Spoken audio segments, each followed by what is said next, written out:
নমস্কার শ্রোতা বন্ধুরা, স্বাগত জানাই আপনাদের গল্পের আসরে। সত্যান্বেষী নিখিলেশ সিরিজের প্রথম গল্পে আমরা আপনাদের থেকে পেয়েছি অনেক ভালোবাসা, আর আমরা এতটা সাপোর্ট পাবো সেটা সত্যিই ভাবতে পারিনি।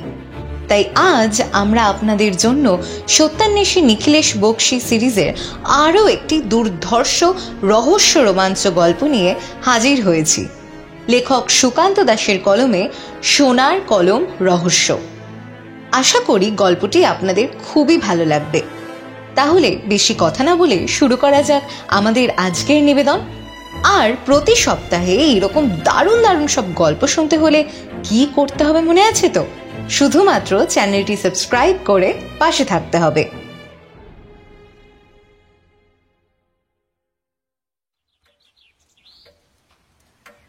টেবিলের ওপর 3টে চায়ের কাপ সাজানো রয়েছে।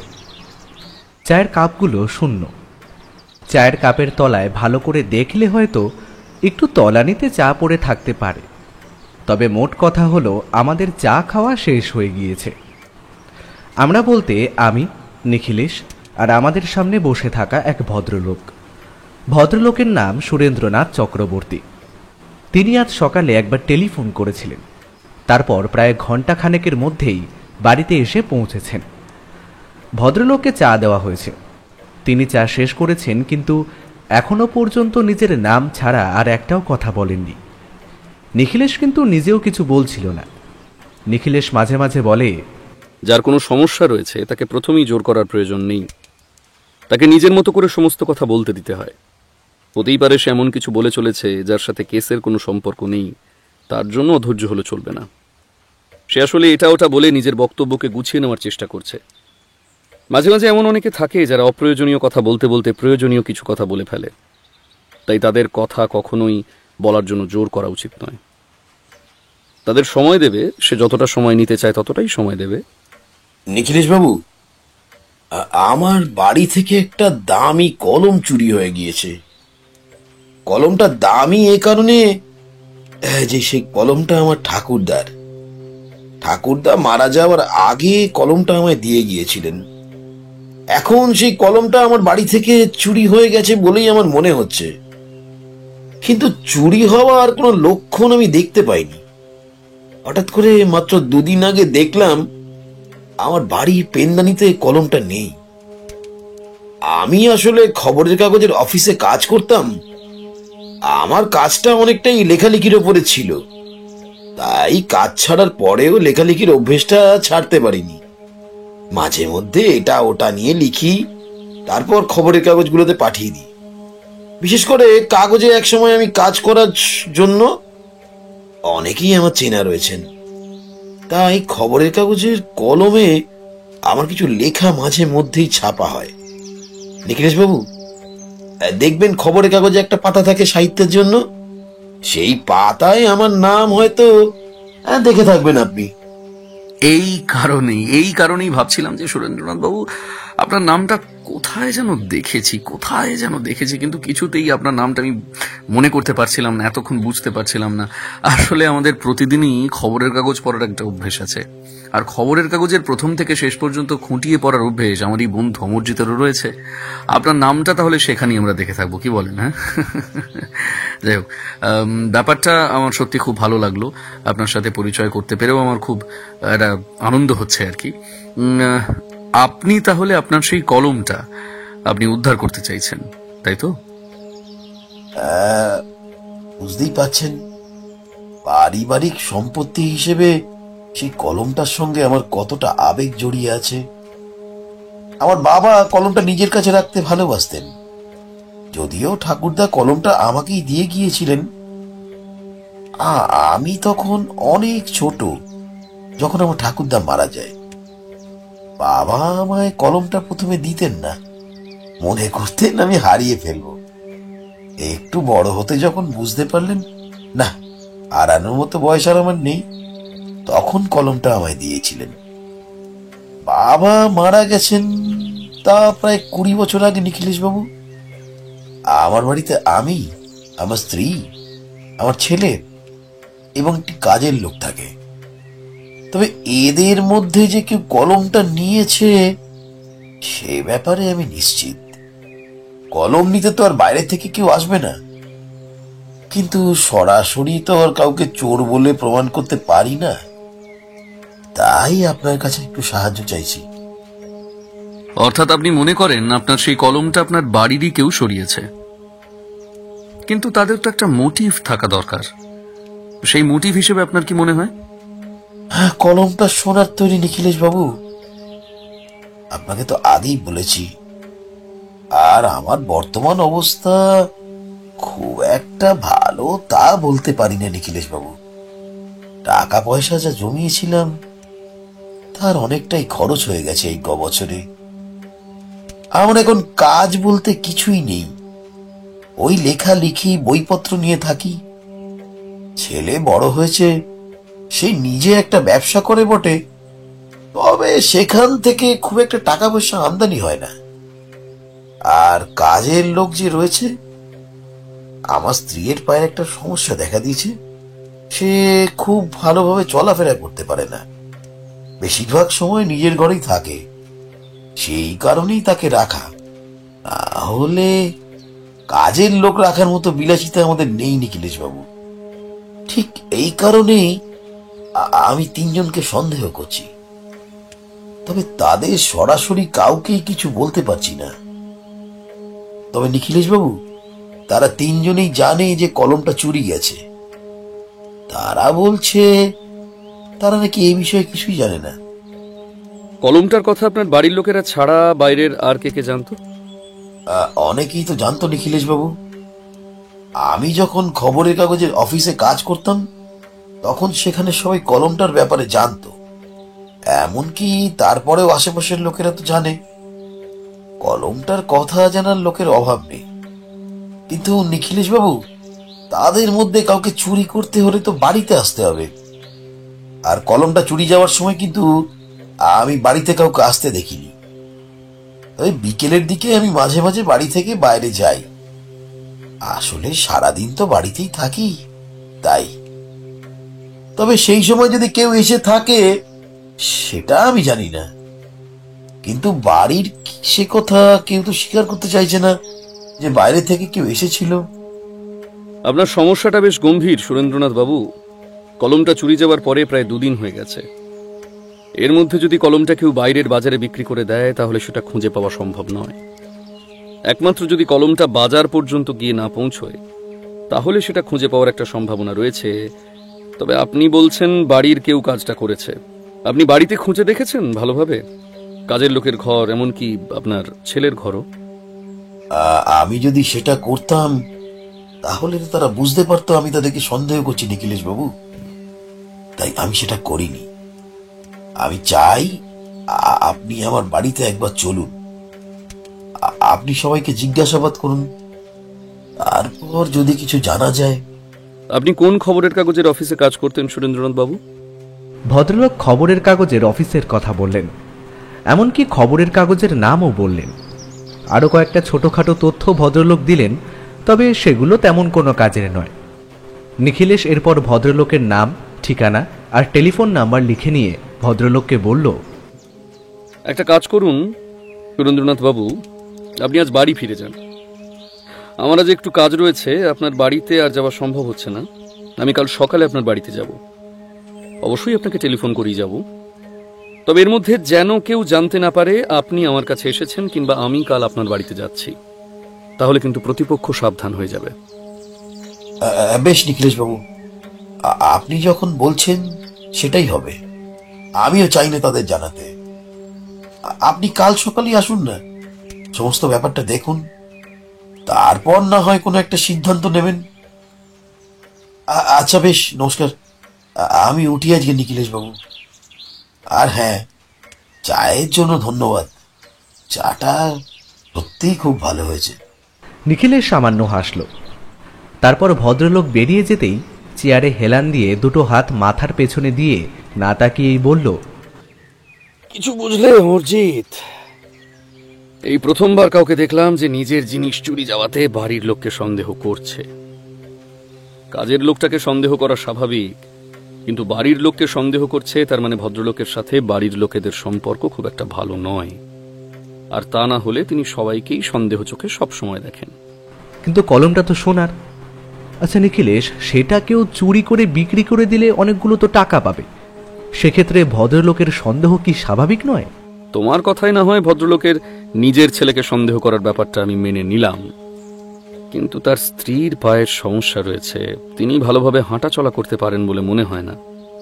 সেক্ষেত্রে তাকে সন্দেহ করার কোনো কারণ কি হয়?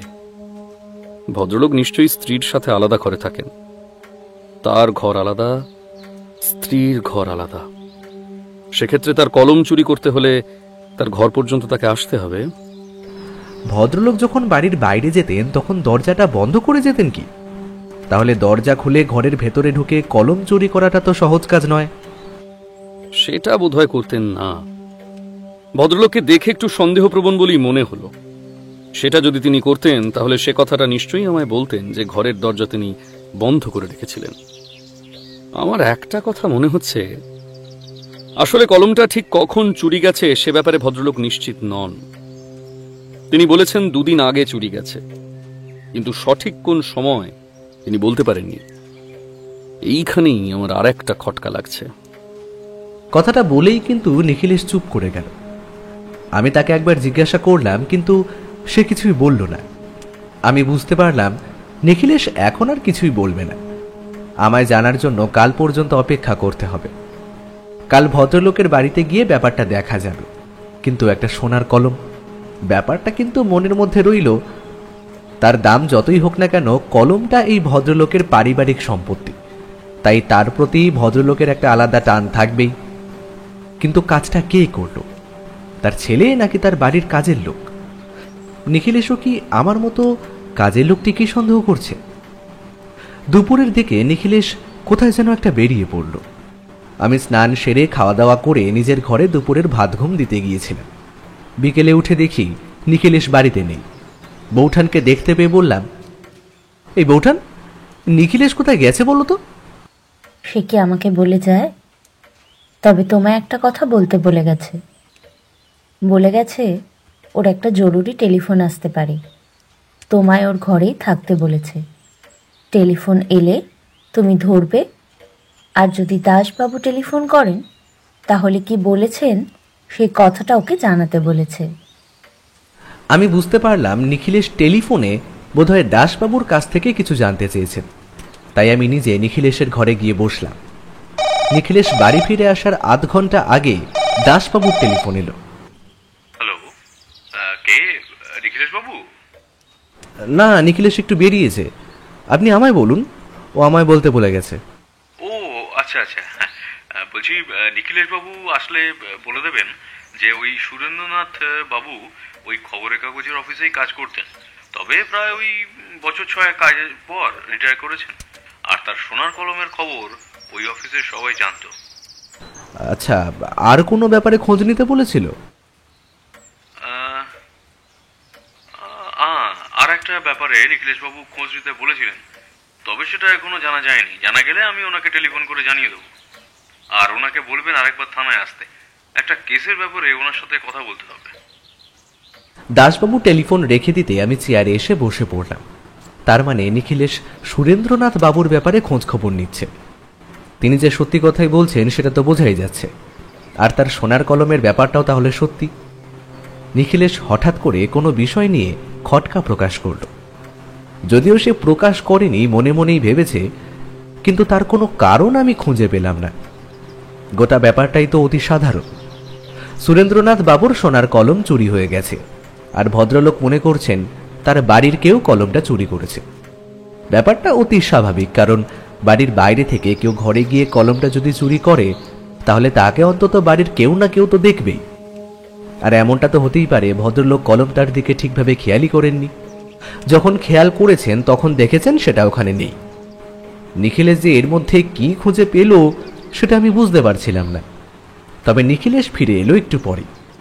নিখিলেশ ফিরে আসলে আমি তাকে বললাম, এই নিখিলেশ, দাসবাবু টেলিফোন করেছিলেন।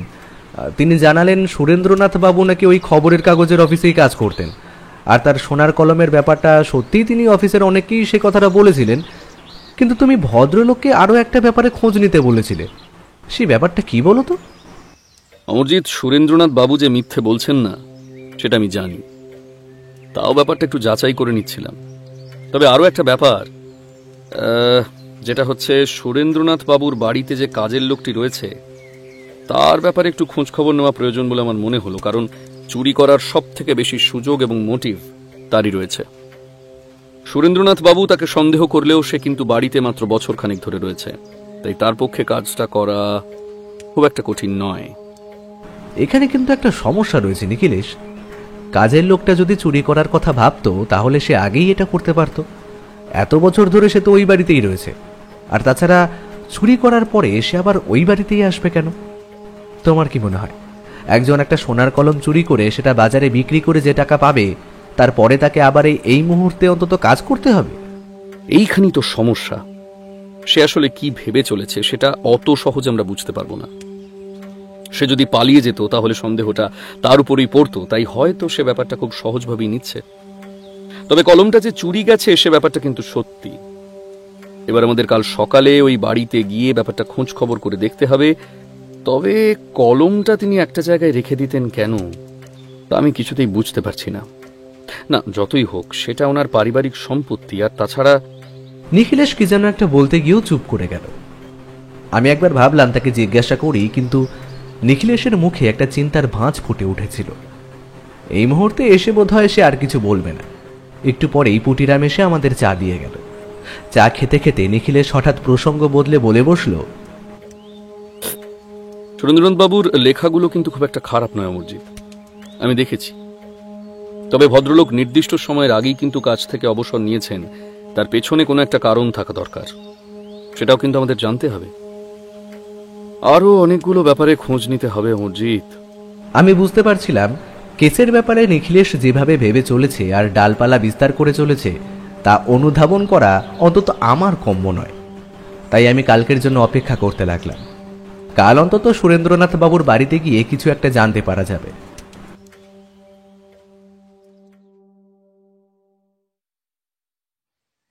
পরদিন সকালে আমি আর নিখিলেশ গিয়ে পৌঁছলাম সুরেন্দ্রনাথ বাবুর বাড়িতে।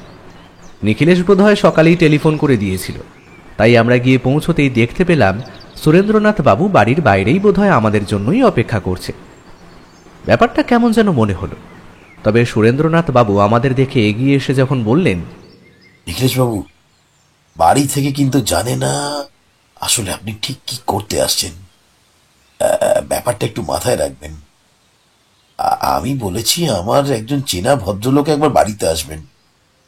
এটাও বলেছি যে আপনাকে আমি সোনার কলমটা দেখাবো বলেছিলাম, কিন্তু আপনাকে চুরির ব্যাপারটা বলা হয়নি। আপনি বাড়িতে এলে তারপরে বলবো, এটা একটু মনে রাখবেন কিন্তু। সুরেন্দ্রনাথ বাবুর বাড়িটা বলার মতো তেমন কিছু নেই। একতলা একটা বাড়ি, পাশাপাশি 3টে ঘর, তার সামনে একটা ছোট বারান্দা। একপাশে বোধহয় রান্নাঘর, পেছনের দিকে বাথরুম, সামনে খানিকটা জায়গা রয়েছে। গোটা বাড়িটা পাঁচিল দিয়ে ঘেরা, তবে গোটা বাড়িটায় একটা প্রাচীনতার ছাপ রয়েছে। বাড়িটা আজ থেকে 50-60 বছর আগে কম করে তৈরি করা হয়েছে। আমরা বাড়িতে ঢুকতেই প্রথমেই কাজের লোকটির সঙ্গে দেখা হলো। সুরেন্দ্রনাথ বাবু বললেন, এই বাবু, আমাদের জন্য একটু চা করে নিয়ে আয়। যতীন, এই যতীন, যতীন কোথায় আছে রে? এগে ছোট দাদা বাবু তো একটু বাইরে কোথাও গেছে, কোথায় গেছে তা আমি ঠিক বলতে পারবো নি বাবু। আচ্ছা ঠিক আছে, চা করে নিয়ে আয়। তো দিদিমণিকে বলতো একবার যদি আসতে পারে। আমরা একটা ঘরে গিয়ে বসলাম।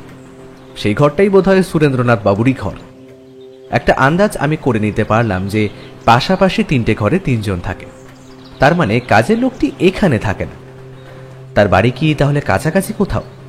সে তাহলে এ বাড়ি থেকে সোনার কলমটা নিয়ে বাড়িতে চলে গেছে, তারপর কোথাও একটা লুকিয়ে রেখেছে।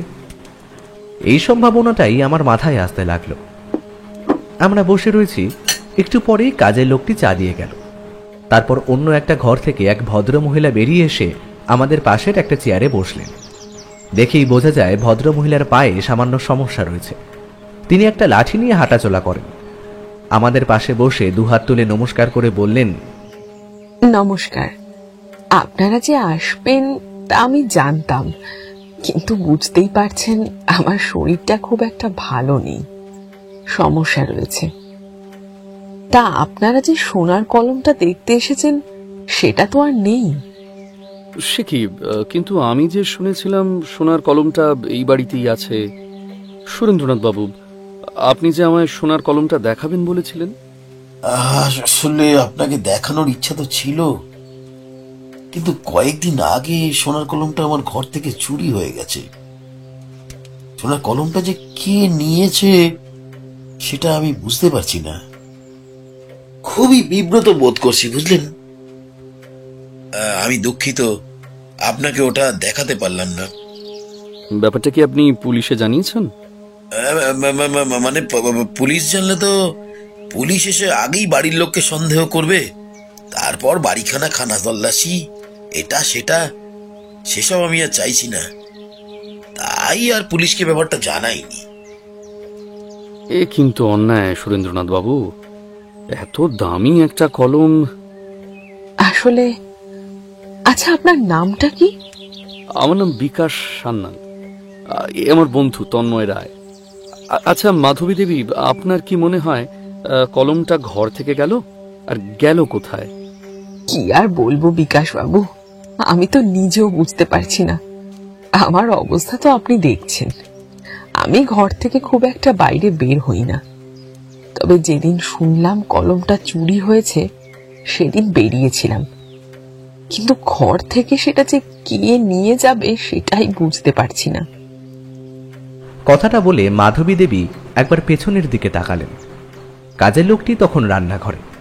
গলার স্বর খানিক নামিয়ে এনে মাধবী দেবী আবার বললেন, এই কাজের লোকটাকে আমার সন্দেহ হয় বিকাশ বাবু, আর সে চুরি করলে করতেও পারে।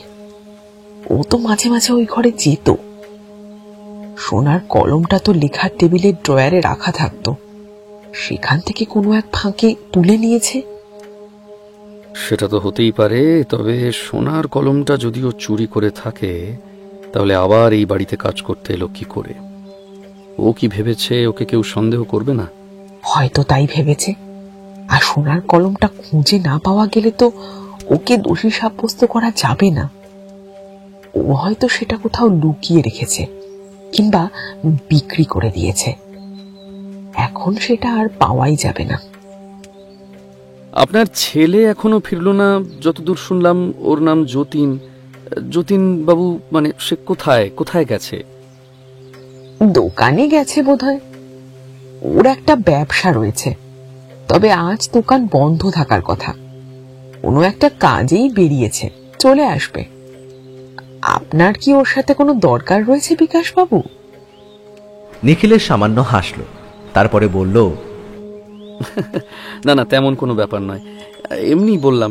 আচ্ছা সুরেন্দ্রনাথ বাবু, তাহলে সোনার কলমটা যখন দেখা হলো না, তাহলে আপনার লেখার টেবিলটা একবার দেখি। কোথায় বসে আপনি এত ভালো ভালো লেখা লেখেন? আমরা তিনজন সুরেন্দ্রনাথ বাবুর ঘরে গিয়ে ঢুকলাম। মাধবী দেবী উঠে তার ঘরের দিকে চলে গেলেন। ঘরে ঢুকে সুরেন্দ্রনাথ বাবু বললেন, এই যে এই টেবিলেই আমার সোনার কলমটা থাকতো নিখিলেশ বাবু। এই টেবিলের ড্রয়ারের মধ্যে আমি রাখতাম, যখন কাজ করতাম তখন বাইরেই থাকতো। কিন্তু আমার মনে আছে আমি যেদিন বিকেলে যাওয়ার আগে কলমটা ড্রয়ারের মধ্যে রেখেছি, তারপর ঘরের বাইরে থেকে দরজা বন্ধ করে বাইরে গিয়েছি। এক মিনিট সুরেন্দ্রনাথ বাবু, সেদিন আপনি ঘরের দরজা বাইরে থেকে বন্ধ করে দিয়েছিলেন মানে কি তালা দিয়েছিলেন না শুধু ছিটকিনি দিয়েছিলেন? শুধু ছিটকিনি দিয়েছিলাম। তখন কি আর জানতাম এত বড় বিপদ ঘটে যাবে? সেটা জানলে তো তালা দিয়েই যেতাম। নিজের ঘরের লোকেদের কাছে ঘরের জিনিস লুকিয়ে রাখতে হলে সে বাড়িতে কি থাকা যায় নিখিলেশ বাবু? তারপর কখন দেখলেন যে কলমটা ওখানে নেই? সেদিন বাড়ি ফিরে ঘরে ঢুকেছি, এমন সময় আমার ছেলে এলো।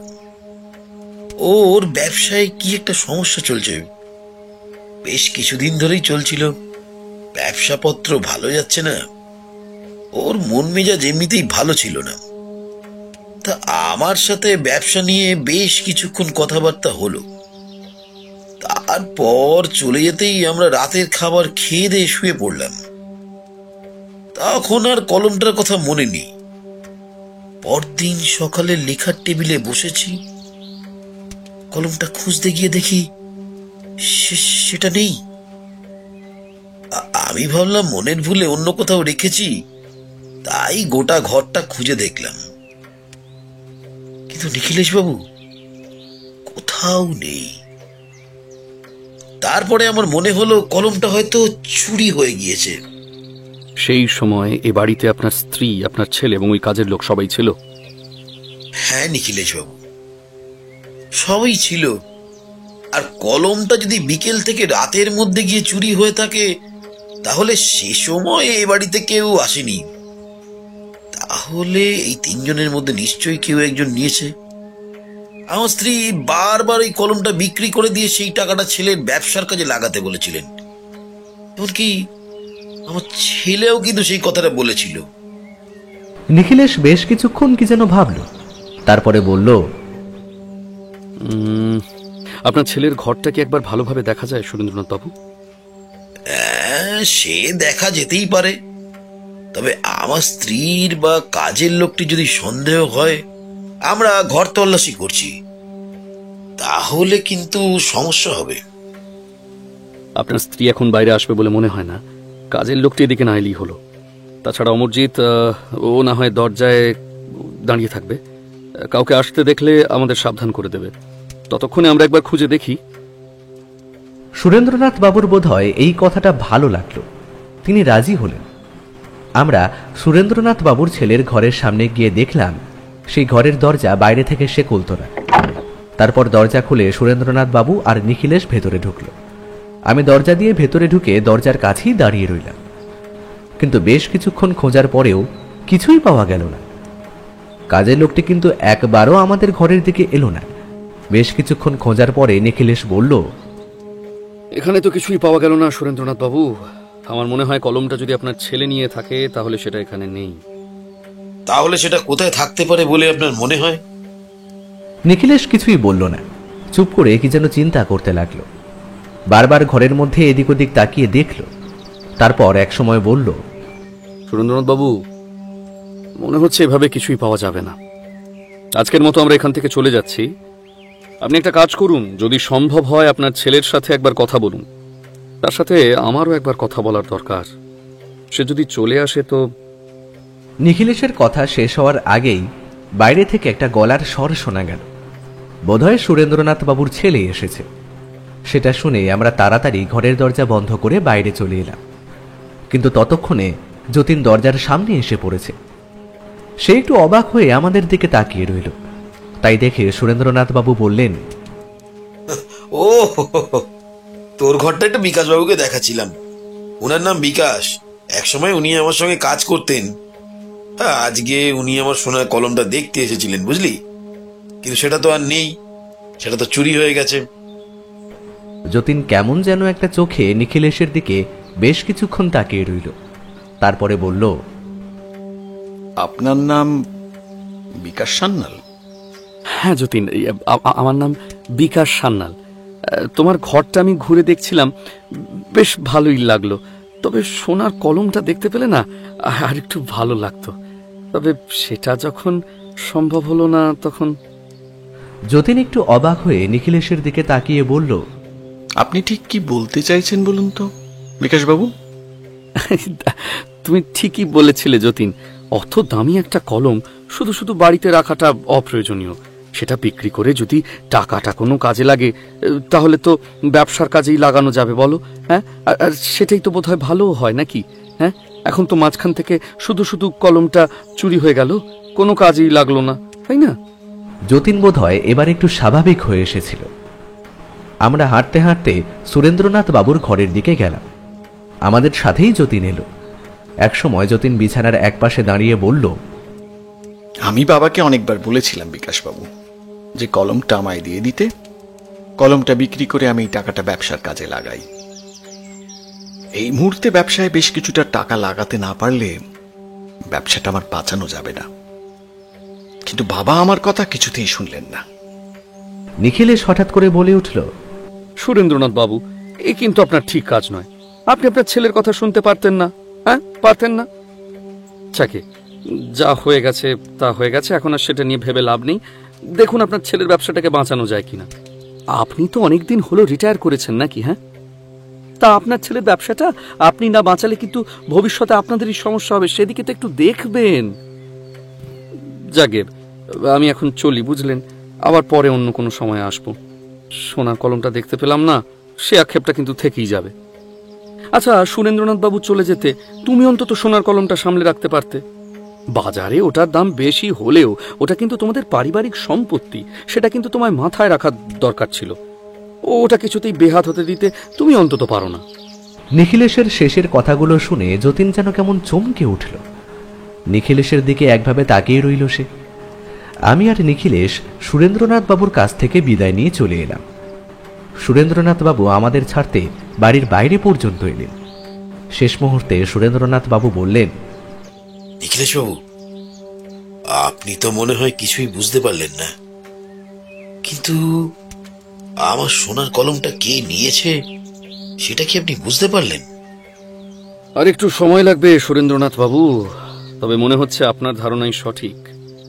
আপনার বাড়ির কেউই কলমটা নিয়েছে, তবে আপনার স্ত্রী এই কাজটা করতে পারে বলে আমার মনে হয় না। বাকি রইল আপনার ছেলে আর আপনার বাড়ির কাজের লোকটি। কাজের লোকটিকে খুব একটা সুবিধের বলে আমার মনে হচ্ছে না।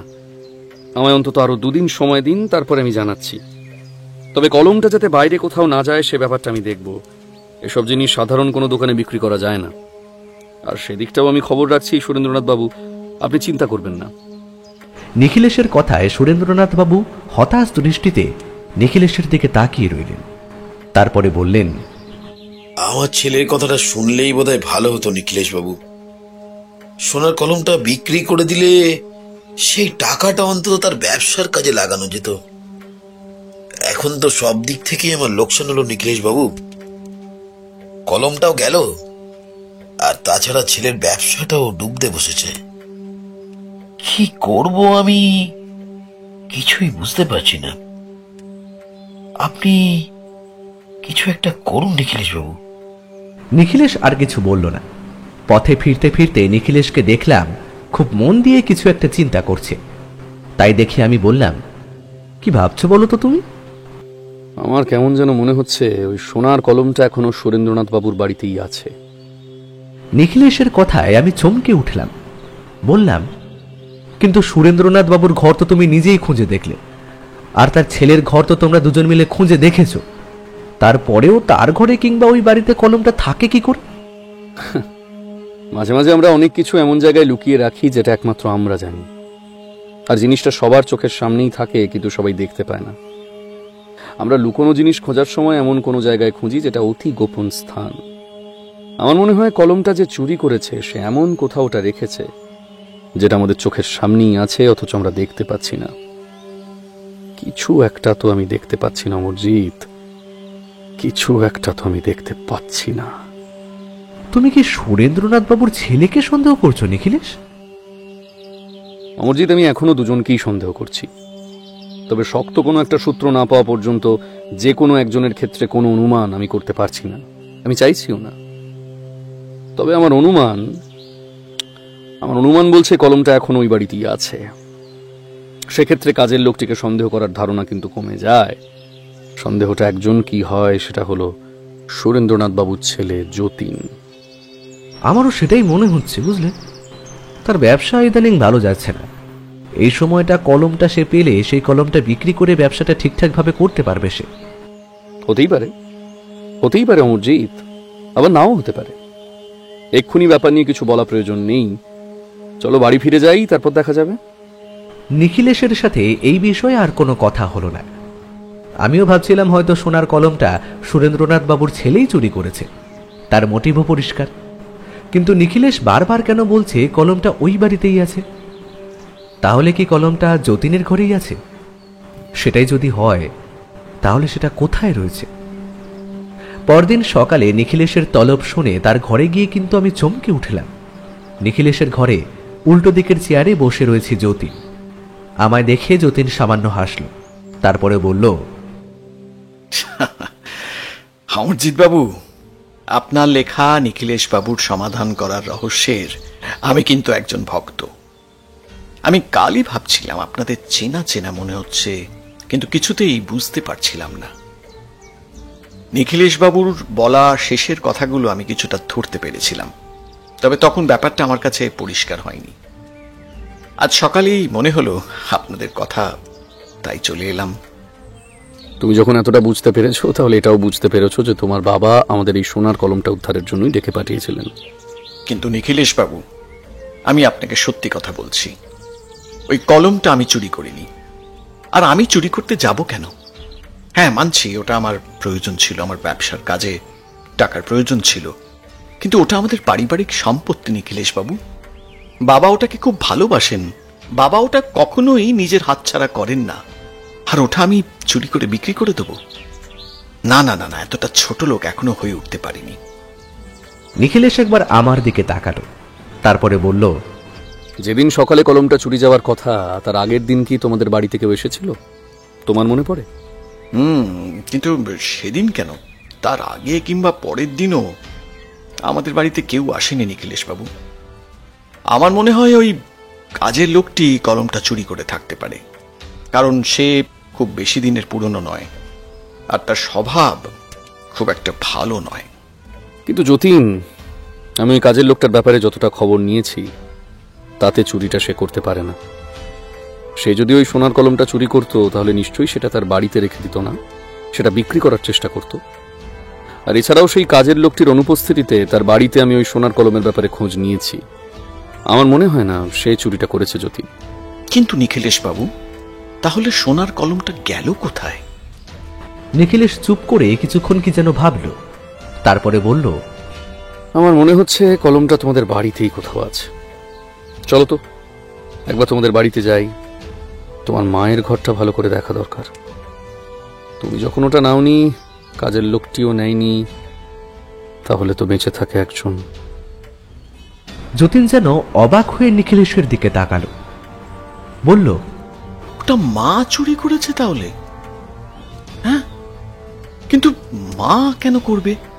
আমার ওটাই মনে হচ্ছে যতীন, তোমার মা কলমটা ঠিক চুরি করে নিয়ে কলমটা নিজের কাছে সরিয়ে রেখেছেন। আমার মনে হয় তিনি ওটা তোমায় তোমার ব্যবসায় কাজে লাগানোর জন্য দিয়ে দিতে চেয়েছিলেন, কিন্তু তার মধ্যেই ব্যাপারটা চুরির পর্যায়ে চলে যাওয়ায় তিনি সেটা করতে পারছেন না। তুমি সেটা নিতে চাইবে বলে তিনি মনেও করেন না, তাই তিনি সমস্যায় পড়েছেন। এখন কথাটা খুলে বলতে পারছেন না। যতীন এবার যেন নিখিলেশের কথাটা বুঝতে পারল। সে বলল, ঠিক আছে নিখিলেশ বাবু, আপনি যখন চাইছেন, তাহলে চলুন দেখা যাক সোনার কলমটা উদ্ধার করা যায় নাকি। তবে নিখিলেশ বাবু, সেটা যদি মা আমায় দিতেন, তাহলেও কিন্তু আমি ওটা নিতাম না। ওটা বাবার বড্ড ভালোবাসার জিনিস নিখিলেশ বাবু, ওটা আমি কেমন করে বিক্রি করে দেব?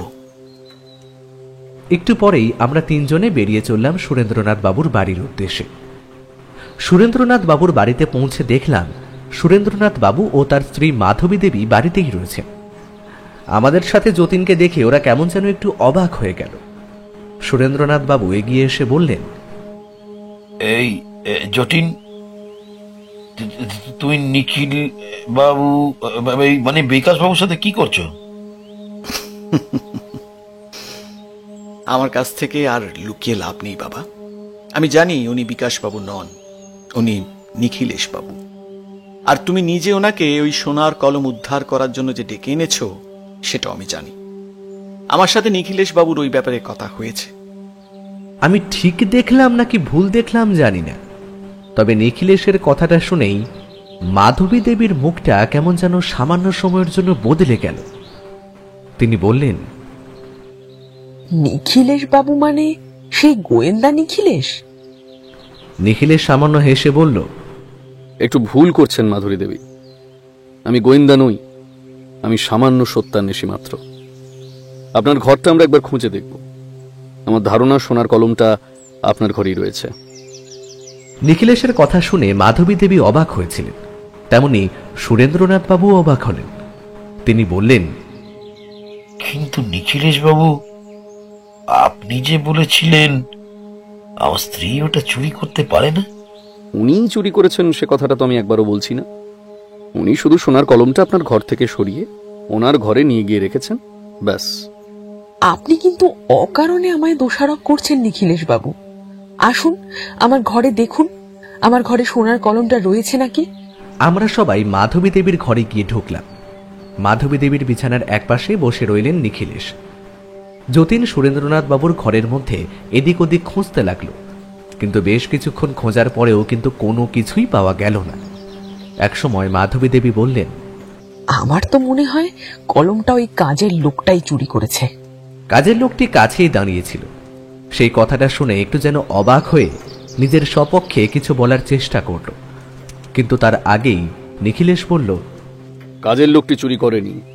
তার স্বভাব কেমন কিংবা তার অন্য কোনো দোষ আছে কিনা সে ব্যাপারে আমি জানি না, তবে চুরিটা সে করেনি। এই কথাটা শুনে কাজের লোকের মুখে সামান্য হাসি ফুটল। সে যেন স্বস্তি পেল। এতদিন ধরে এই ব্যাপারটা সে বুঝতে পারছিল যে তাকে সবাই সন্দেহ করছে। এখন নিখিলেশের মুখে এমন একটা কথা শুনে সে বোধ হয় নিজেকে নির্দোষ প্রমাণ করতে পেরে খানিকটা শান্তি পেল। তবে সোনার কলমটা কিন্তু কোথাও পাওয়া যাচ্ছিল না। আমি এদিক ওদিক তাকাচ্ছিলাম। ঘরের দেওয়ালে একটা ঘড়ি ঝোলানো ছিল। সেই ঘড়িটার সামনের কাচের গায়ে সামান্য আঁচড় মতো রয়েছে। আমি সেদিকে তাকিয়ে রয়েছি, হঠাৎ বুঝতে পারলাম ঘড়িটার দুটো কাঁটা যেন ঠিক জায়গায় থেমে নেই।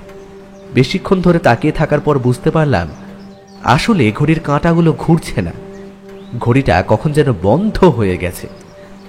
এদিকে নিখিলেশ গোটাগড় খুঁজতে খুঁজতে একসময় বলল, আমার অনুমান বলছে কলমটা এই ঘরেই আছে, কিন্তু সেটা যদি না হয় তাহলে কেসটা প্রথম থেকে শুরু করতে হবে অমরজিৎ।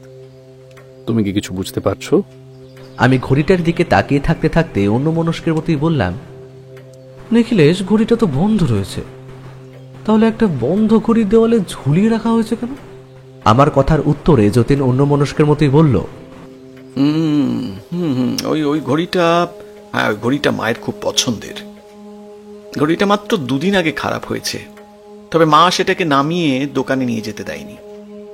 তবে ঘড়িটার গায়ে ওই আঁচড়টা কিভাবে পড়লো সেটা আমি বুঝতে পারছি না। ঘড়িটা মনে হয় কোথাও পড়ে গিয়েছিল।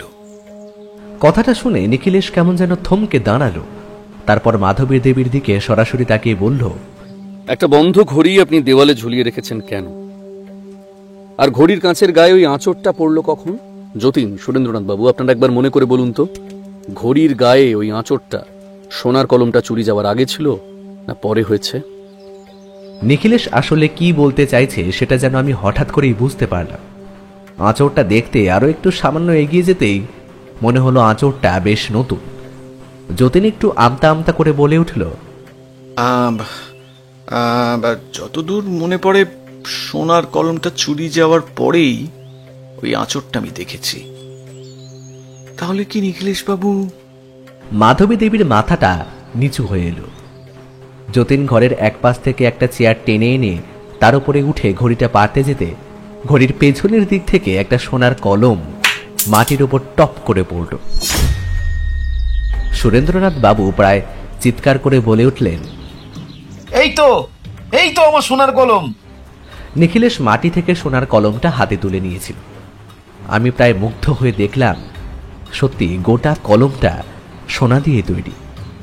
এমন একটা কলম নিজের কাছে থাকা যে কতটা সৌভাগ্যের সেটা এই কলমটা না দেখলে বোঝা যায় না। সুরেন্দ্রনাথ বাবু কলমটা হাতে নিয়ে বেশ কিছুক্ষণ ঘুরিয়ে ফিরিয়ে দেখে নিখিলেশের দিকে তাকিয়ে বললেন, নিখিলেশ বাবু, আমার সোনার কলমটা আমি পেয়ে গেছি। মাধবী দেবী, আপনাকে বলার মতো আমার কিছুই নেই, তবে একটা কথা আপনাকে আমি বলবো। আমি জানি আপনি কলমটা সরিয়ে রেখেছিলেন আসলে আপনার ছেলেকেই দেওয়ার জন্য। আপনার ছেলের ব্যবসায় কিছুটা টাকার প্রয়োজন ছিল, তবে আপনি আপনার স্বামীর সাথে কথা বলে নিলেই পারতেন। এটা না করলেও হতো। আমার মনে হয় না আপনি কলমটা আপনার ছেলেকে দিলেও সে এই কলমটা বিক্রি করতে চাইতো। সে নিজে কখনো চাইতো না তার পারিবারিক সম্পত্তি বাইরে চলে যাক। এবার গোটা ব্যাপারটাই আপনাদের পারিবারিক ব্যাপার, আপনারা যেভাবে চাইবেন সমাধান করবেন। আমার কাজ এখানে শেষ, এখন চলো মসজিদ। আমরা বেরিয়ে আসছিলাম, এমন সময় মাধবী দেবী বললেন, ছেলেটা অনেক কষ্ট করে ব্যবসাটা দাঁড় করিয়েছে, নিখিলেশ বাবু তিলে তিলে ব্যবসাটা কিভাবে ও তুলেছে সেটা আমি জানি, ওর বাবাও জানে, কিন্তু ছেলেটার ব্যবসায় এখন অনেকগুলো টাকা প্রয়োজন। সেটা না পেলে ওর ব্যবসাটা ডুবে যাবে। ওই কলমটা যদি বিক্রি করে টাকাটা ওর ব্যবসার কাজে লাগানো যায়, তাহলে সেটা আমাদের ভবিষ্যতের জন্যই ভালো। সেটা ওনাকে কেউ বোঝাবে? সুরেন্দ্রনাথ বাবু কলমটা হাতে নিয়ে চুপ করে দাঁড়িয়ে রইলেন। তারপর ধীর পায়ে এগিয়ে এসে কলমটা যতীনের হাতে দিয়ে বললেন, এই কলমটা আমার ঠাকুরদা দিয়েছিল যতীন।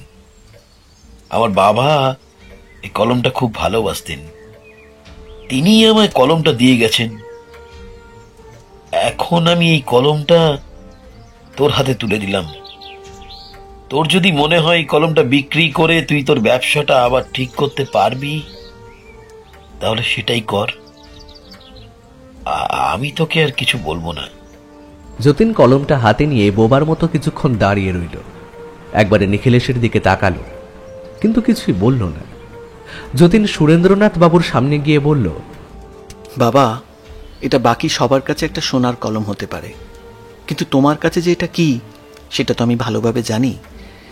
এটা ঠাকুরদার শেষ স্মৃতি, আর এটা তোমার ঠাকুরদা তোমায় দিয়েছিল।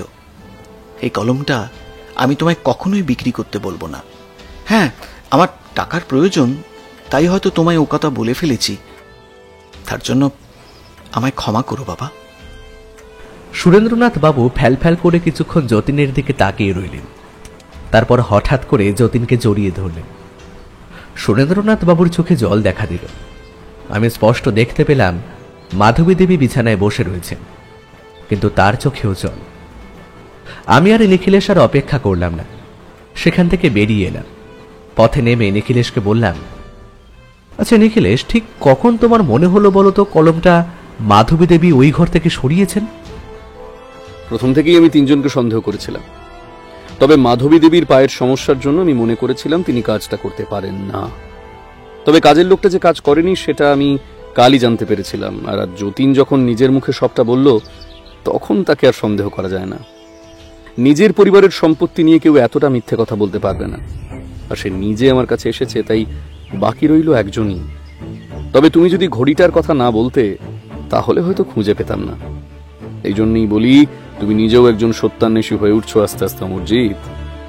নিখিলেশ যখন তখন কোনো একটা কারণে আমায় নিয়ে ঠাট্টা তামাশা করে। আমি জানি নিখিলেশ এটা মজা করেই বলছে। সে সম্পর্কে তার সুনির্দিষ্ট কোনো আবেগ কিংবা চিন্তা ভাবনা নেই। তবে নিখিলেশের মুখে যখন আমার প্রশংসা শুনি, তখন সত্যিই ভালো লাগে। মনে হয় সত্যিই হয়তো আমি চেষ্টা করলে একদিন নিখিলেশের মতো সত্যান্বেষী হয়ে উঠতে পারবো। তবে নিখিলেশের জায়গাতেই থাকবে। আমি তার একজন সুযোগ্য সহকারী আর তার বন্ধু হয়েই থাকবো না হয়।